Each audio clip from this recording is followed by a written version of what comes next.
Guys, ito yung ulam ko for tonight. Ayan. Actually, pagkain ko lang talaga. Kasi nga, hindi naman ako nagkakanin. So, ayan siya. Ay marinate chicken. Tapos, iniihaw ko siya sa Korean griller. Ayan. Mabilis naman po siya maluto. Ito pala yung pinagbabaran ko. Ayan. Nagbabad kasi ako dyan. With garlic. Yung parang lemon lime siya. Tapos,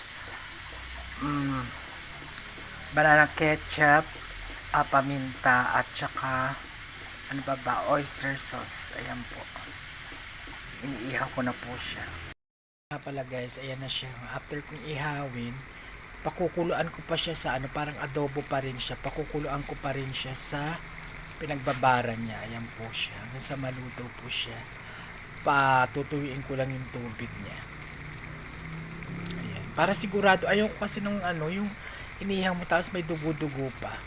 So, yan ginagawa ko. Ayun po, makikita nyo, diba?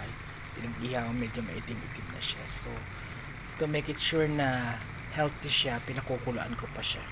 Para wala pong dugo-dugo.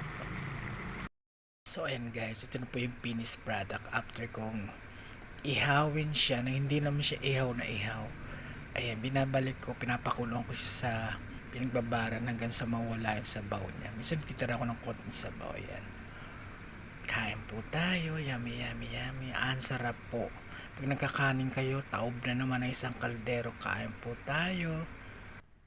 Hello guys, thanks for watching and don't forget to click like and subscribe my YouTube channel. Maraming salamat po till my next vlog.